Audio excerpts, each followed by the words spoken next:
السلام علیکم دانش صاحب، خیریت سے ہیں آپ؟ اور ٹھیک ہیں آپ؟ تسی ٹھیک ہو؟ طبیعت شبت ٹھیک ہے تاڑی؟ جی کھولے بھائی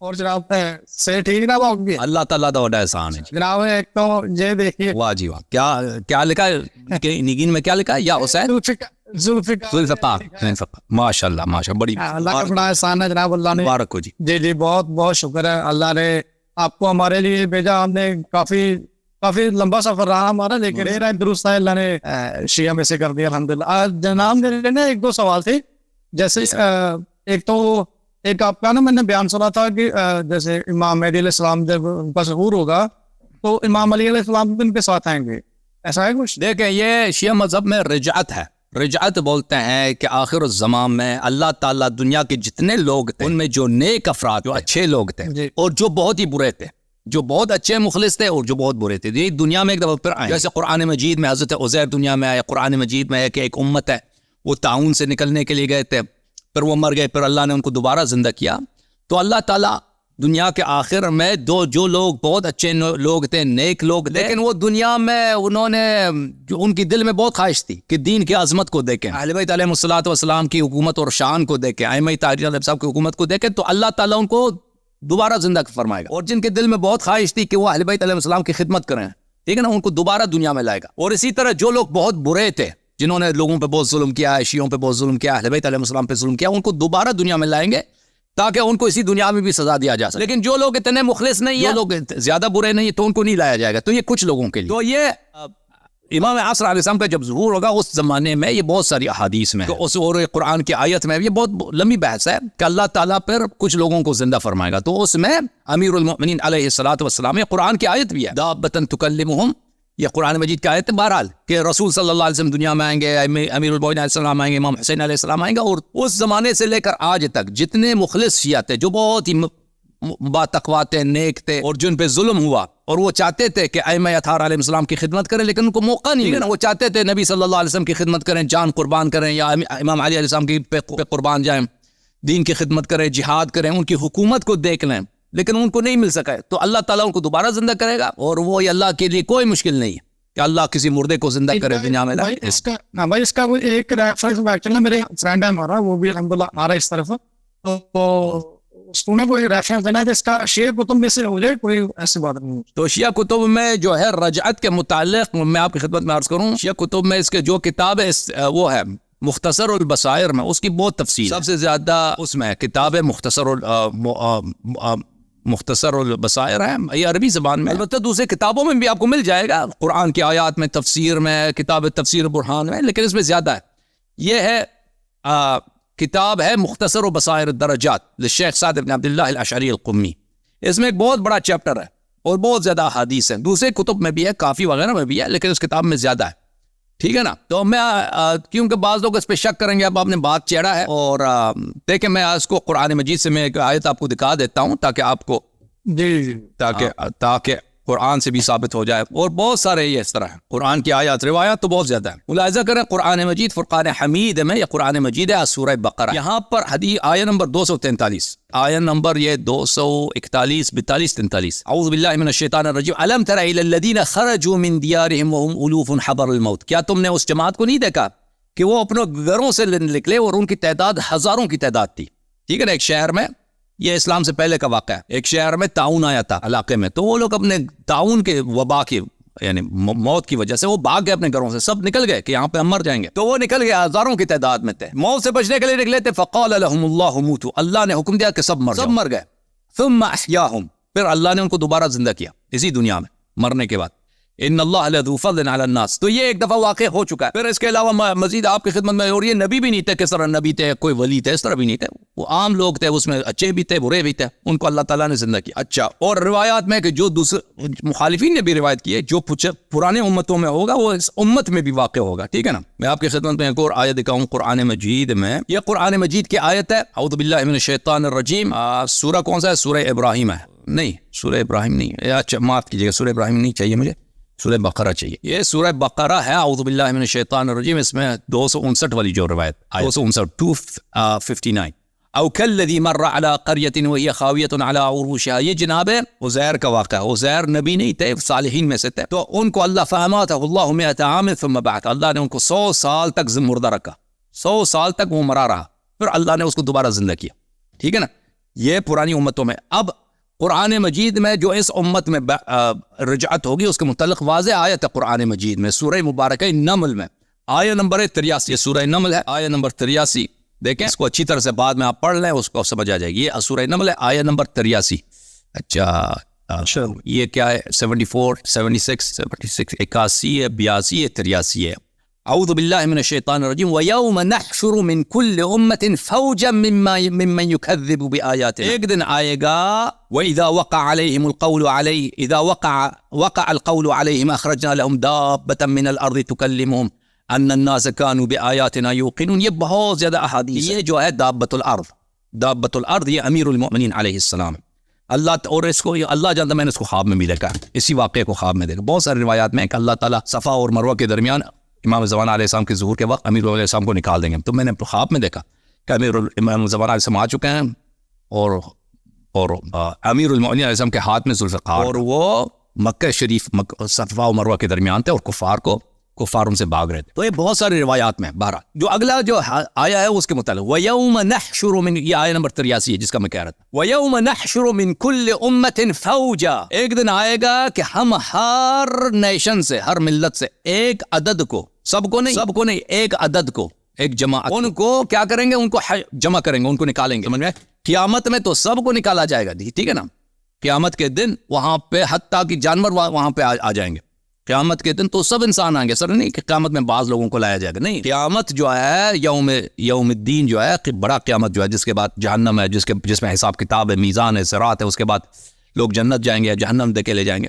ٹھیک ہے نا. اس میں تو سب لوگوں کو جائے گا. یہاں پہ قرآن کیا کہہ رہا ہے, ایک دن آئے گا نحشر من کل امت فوجا, ہر امت میں سے ایک گروہ کو, ایک جماعت کو ہم لائیں گے. ممن یکذب بآیاتنا, وہ لوگ جو ہماری آیات کی تکذیب کرتے تھے. فہم یوزعون, ان کو وہاں پہ کڑا کیا جائے گا, جمع کیا جائے گا. تو یہ کب کے لیے؟ یہ قیامت کے لیے نہیں ہے, کیونکہ قیامت میں تو سب لوگوں کو لایا, یہاں پہ ایک بعض لوگوں کو لایا جائے گا. تو یہ کب ہے؟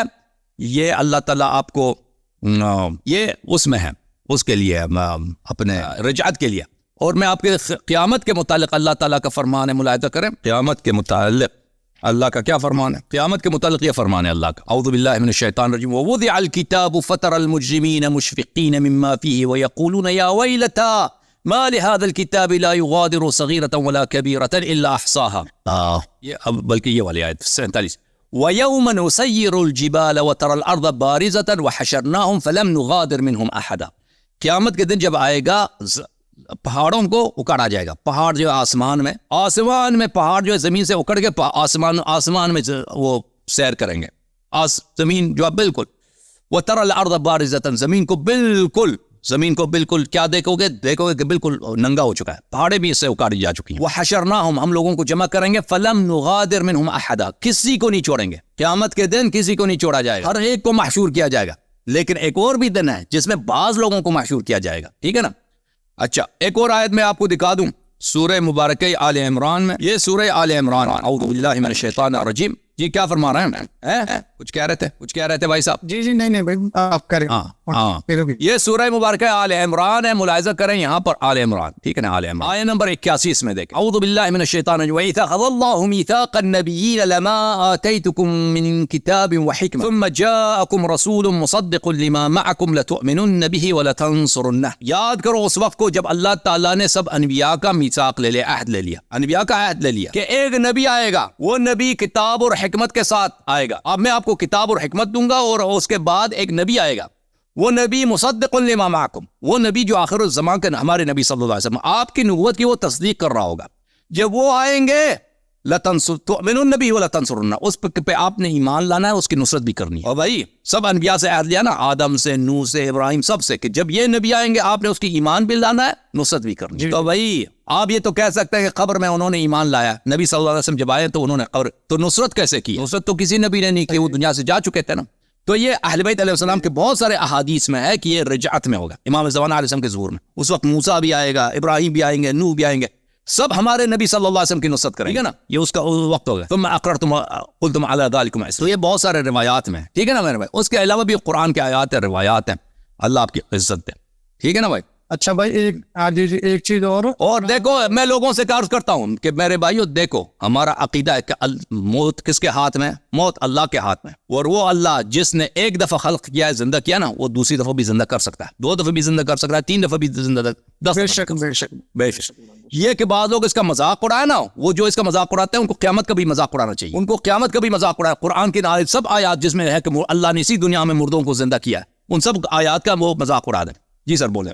جی اچھا بھائی ایک نا آپ سے ریفرنس لینا تھا. جیسے آپ شاید قرآن سے آپ بتا رہے تھے، مجھے وہ آیت ایکچولی مجھے یاد نہیں ہے. آپ نے بتایا تھا کہ حضور جب حضور کی دنیا میں تھے تب تو کچھ صحابی تھے جو بول رہے تھے کہ یہ جو خلافت ہے حضور کے بعد بنو ہاشم میں نہیں جانے دیں. 3-4 صحابی تھے، آپ نے کچھ تفسیر میں بتایا تھا.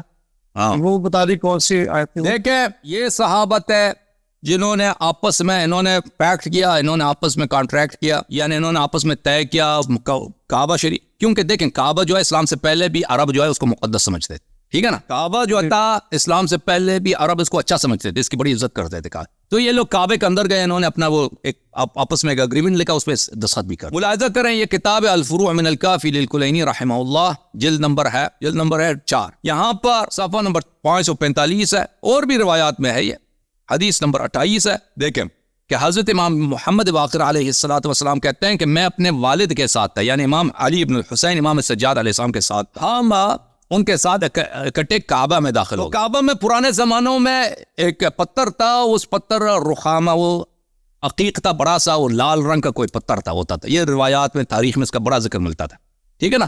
تو اس پہ لوگ کھڑے ہو کے نماز پڑھتے تھے. اور امیر المومنین السلام کی جب پیدائش ہوئی تھی تو اسی پتھر پہ رکھا، کعبہ شریف میں ان کو اسی پتھر پہ رکھا. تو شیعہ حضرات سے بڑی محبت کرتے تھے اس پتھر سے، ٹھیک ہے نا. اس پتھر سے بہت محبت کے پاس رکھا تھا، ٹھیک ہے نا.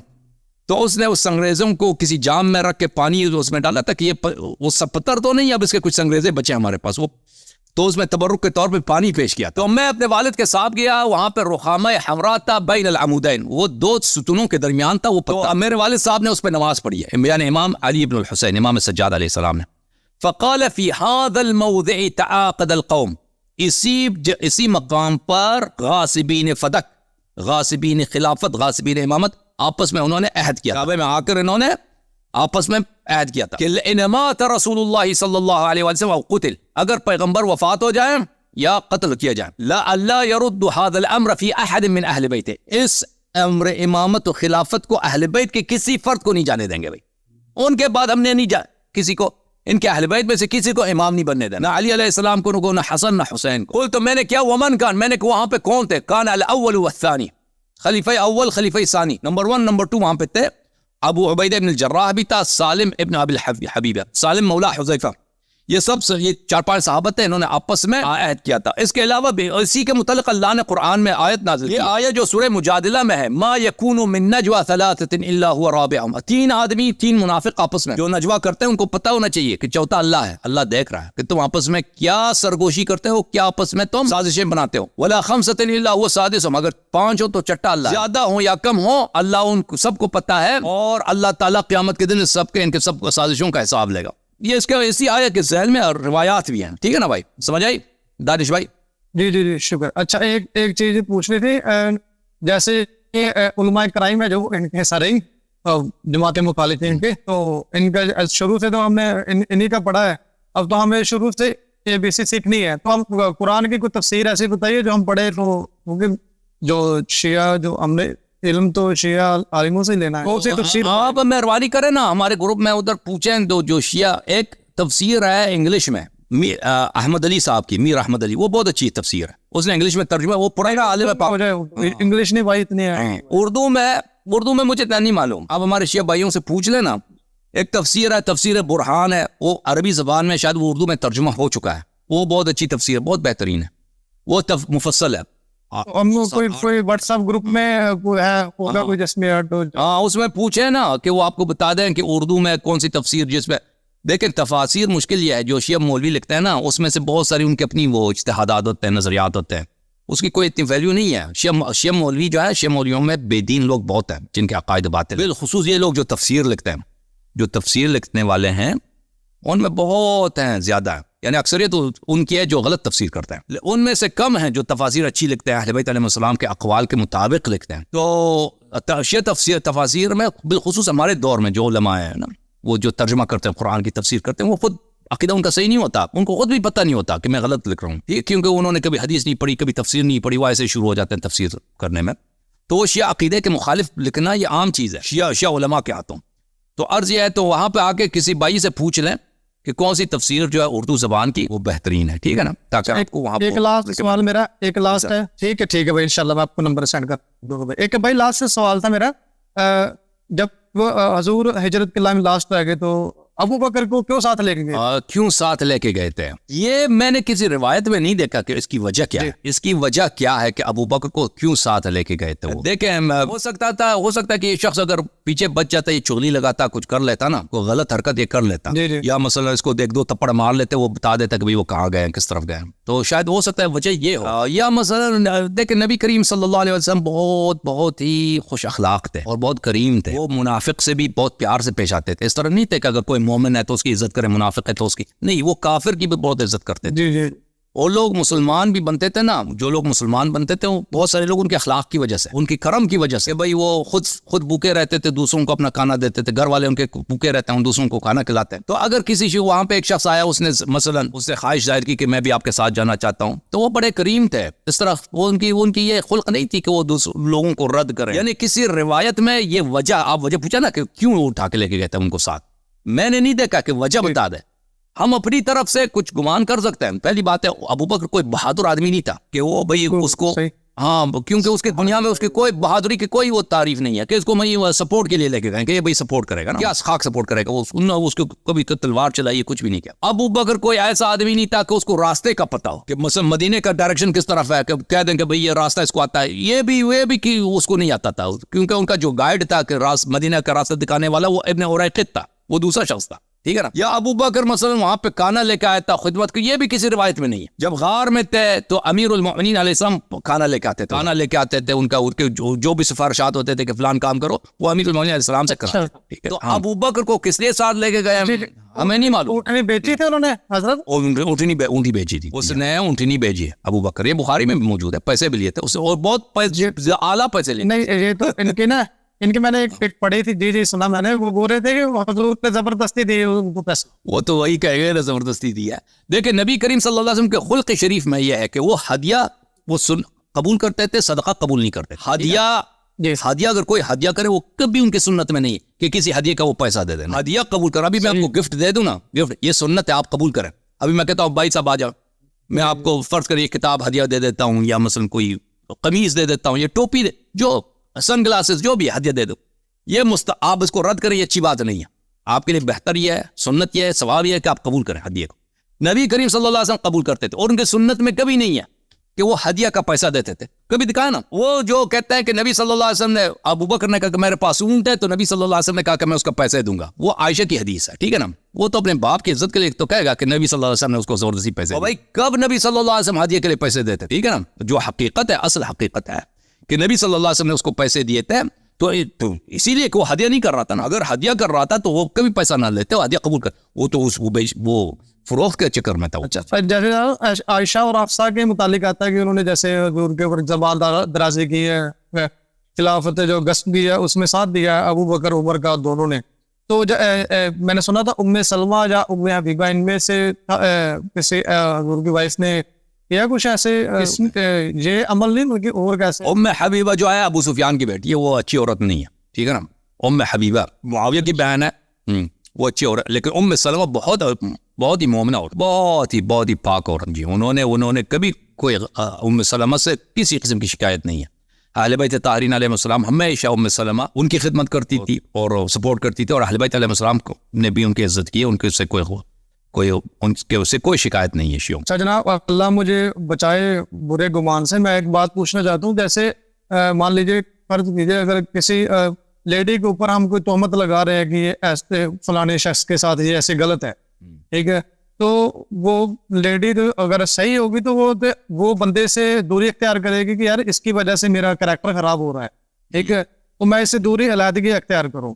تو جیسے قرآن کی آیتیں ہیں طلحہ کے بارے میں, جیسے آیا کہ حضور کے گھر میں ایسے انٹری نہیں کرنا. عائشہ جب پتا چلا, کیونکہ عائشہ کو پتا ہی ہوگا کہ یہ میرے متعلق اتری ہے, طلحہ کے متعلق اتری ہے, تو اس کے بعد بھی وہ طلحہ کے ساتھ ہی رہی ہے. تو اس کے بارے میں کیا, تو یہ تو عائشہ جو دیکھیں طلحہ تو اس کا رشتہ دار تھا نا. تو جب رسول صلی اللہ علیہ وسلم نے منع کیا ہے کہ طلحہ نہیں آ سکتا ہے, دروازے سے آگے کوئی نہیں آ سکتا, کسی نے بات بھی کرنے پردے کے پیچھے سے بات کرے, تو طلحہ کو بڑا غصہ آیا تھا, اس نے غلط باتیں کی ہیں. ان کی اپنی کتابوں میں ہے کہ صحیح سند کے ساتھ کہ عمر نے طلحہ سے کہا کہ رسول پاک صلی اللہ علیہ وسلم آخر تک آپ پہ غضبناک تھے, آخر تک آپ سے ناراض. تو پھر ان کے تعلقات کیا رہا ہے, یہ تواریخ میں دیکھیں اس طرح کے جو تعلقات ہوتے ہیں یہ ان کو تواریخ میں ان کا نقل کرنا بہت مشکل ہوتا ہے. بالخصوص تعصب ہے لوگوں کا, ڈر بھی ہے, خوف بھی ہے, تقیہ بھی ہے نا, تو اس کو نقل کرنا یہ ہے کہ جب عثمان کے خلافت میں عائشہ جو ہے عثمان کے قتل کے فتوے دیتی تھی, یہ فاسق ہے, یہ فاجر ہے, کافر ہے, اس کو قتل کرو. اور عائشہ کی بڑی اس زمانے میں بہت یعنی اس زمانے میں سیاسی لحاظ سے اس کی بڑی پوزیشن تھی مسلمانوں کے درمیان. کیوں؟ کیونکہ یہ نبی صلی اللہ علیہ وسلم کی وائف بھی ہے, ابو بکر کی بیٹی بھی ہے, ٹھیک ہے نا, پہلے خلیفے کی بیٹی ہے, نبی صلی اللہ علیہ وسلم کی وائف ہے, اور صحابہ بھی اس کی طرف بڑی رغبت سے دیکھتے تھے. عام مسلمان جو بھی مسلمان ہوئے, نئے مسلمان ہوئے, یہ تو بہت اس کی عزت کرتے. تو عثمان نے اپنے داماد کو, اپنے چچا کے لڑکے مروان ہے, اس کو بھیجا کہ تم میری جان بچاؤ. عثمان کے گھر کا گھیرا ہوا تھا, محاصرہ ہوا تھا, لوگ گئے تھے کہ ہم قتل کر رہے ہیں عثمان کو. عثمان سے کہہ رہے تھے کہ عثمان تو خلافت سے ہاتھ نکال دو, تجھے کچھ نہیں کہے, تم ریٹائر ہو جاؤ. عثمان کہہ رہا تھا کہ نہیں, میں نہیں ریٹائر. لوگوں نے کہا کہ بھائی ریٹائر نہیں ہونا تو تم قتل کریں گے. تو اس وقت یہ سب فتنہ عائشہ ہی نہیں کیا تھا. تو یہ اپنی جب بات قتل ہونے تک پہنچ گئی نا, کب یقین ہو گیا کہ اب قتل ہو جاؤں گا, تو اس نے کس کو بھیجا, یہ بہت سارے روایات میں ہے صحیح اسانید کے ساتھ, تو اس نے بھیجا کہ بھائی عثمان عائشہ سے کہہ دو کہ تم آگے کچھ کرو نا, لوگوں کو منع کرو, یہ میں قتل ہو جاؤں, میری جان بچا دو. عثمان نے کہا. تو عائشہ نے اس کی طرف دیکھا, مروان کی طرف, اور کہا تو وہ مجھے آیا کہ میں اس کی جان بچا دوں. میری تو تمنا یہی ہے کہ وہ میرے تیلے میں, اور تیلے میں ایک پتھر بھی ڈال دوں, اس کو سمندر میں پھینک دوں. میری تو خواہش یہی ہے, میں کیوں اس کی جان بچاؤں, میں تو جا رہی ہوں آج کے لیے. وہ فوراً نکل گئی. اس نے یہی, اللہ کی قسم, اس نے کہا کہ میری تو خواہش یہی ہے کہ کسی میرے تیلے میں, اور تیلے کو میں سمندر میں, تو بھی تیلے میں ہو. مروان سے کہا تم دونوں تیلے میں ہو. ایک تیلا ہوتا ہے نا جو گدے کے اوپر ڈالتے ہیں, اس کو اردو میں کیا, پنجابی میں کیا بولتے ہو تم لوگ, کیا بولتے ہو تم لوگ اس کو, تھیلے بولتے ہیں. گدھے کے اوپر گدھا ہوتا ہے نا سواری, دونوں طرف ہوتا ہے نا, وہاں وہ مسافر جب چل رہا, کہتا ہے میری تو تمنا یہ تم دونوں اس میں ہو, اور اس کو سمندر میں پھینک دوں, یعنی تم کو تمہارا قتل ہونا تھی, تو میری خواہش ہے. اس نے اشعار بھی پڑھے, ٹھیک ہے نا. تو پھر مروان نے شعر پڑھے کہ اس مروان نے شعر پڑھیا کہ بھائی یہ سارا فتنہ تیرا ہے, تم اب جو ہے سارا فتنہ کر کے عثمان کو, اب جو ہے تو حج کے لیے جا رہی. تو حج میں چلی گئی. حج میں جب چلی گئی ہے تو راستے میں اس کو خبر ملی ہے, حج پہنچ گیا, حج مکے پہنچ گیا, اس کو خبر ملی ہے کب عثمان قتل ہو گیا. جی بہت خوش ہو گئی. یہ پتہ ہے وہ کیا کہتا تھا, کہتی ہے وہ نعرے لگا رہی تھی, اب طلحہ کی باری, اب طلحہ کی باری ہے, اب جو ہے خلافت طلحہ کو ملے گا. فوراً لوگوں سے کہہ دیا کہ چلتے ہیں مدینہ. خوش ہو گئی نا کہ عثمان, جب خبر پہنچا کہ عثمان قتل ہوا ہے, یہ خوش ہو گئی, نعرے لگانے, اب طلحہ کی چلی گئی راز مدینہ کی طرف. یہ سب سنی مصادر میں, تاریخ تبری وغیرہ میں موجود ہے. راستے میں پہنچا تو راستے سے آیا ہے, راستے میں جب چلے نا تو سامنے سے لوگ آ رہے تھے مدینہ سے. پوچھا مدینہ میں کیا ہوا, کیا عثمان قتل ہو گئے. اس کے بعد کیا ہوا, کہا کہ اس لوگوں نے علی علیہ السلام سے بیعت کی. کیا بولا, کیا ہوا, کہتا ہے لوگوں نے علی علیہ السلام سے بیعت کی. اوئے طلحہ کے ساتھ, کہتا ہے طلحہ کے ساتھ کسی نے بیعت نہیں کی. اوئے ہوئے سر مارنے لگے, ایک دفعہ پر گئی. عثمان مظلوم مرا, واپس مکے چلو, راستے سے پر گئی ہے, ٹھیک ہے نا. یہ بہت ڈرامے تماشا کیا, راستے سے پھر گئی کہ واپس چلو. عثمان جو ہے, عثمان خلیفے کو قتل کیا, امام کو قتل کیا ہے. بھائی دیکھو, جب تک اس کو خبر نہیں ملی نا کہ علی علیہ السلام خلیفہ, وہ بڑی خوش تھی, وہ کہہ رہی طلحہ کے لیے نعرہ بات. جب خبر ملی ہے کہ طلحہ کو حکومت نہیں ملی, ایک دفعہ سر پکڑ کے عثمان کو ان لوگوں نے مار دیا.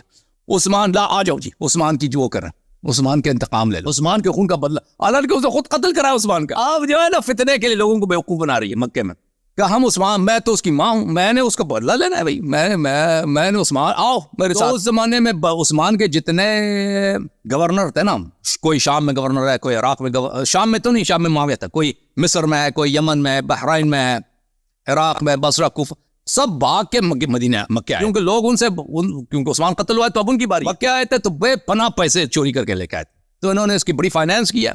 اور یہ عائشہ جو ہے اس زمانے میں بہت جوشیلے تقریریں کر رہی تھی، لوگوں کو اکسا رہی تھی کہ آؤ علی علیہ السلام نے کس کو قتل کیا ہے؟ عثمان کو قتل کیا، اس کی خلافت باطل ہے، اس کا آپ نے بدلہ لینا.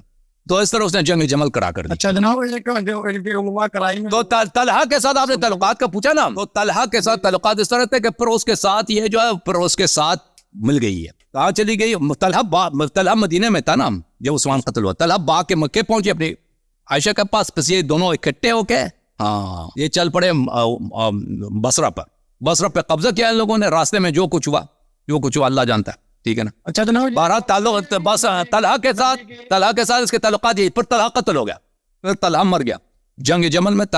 وہ رو رہی تھی آخر تک یہ اسی غم میں.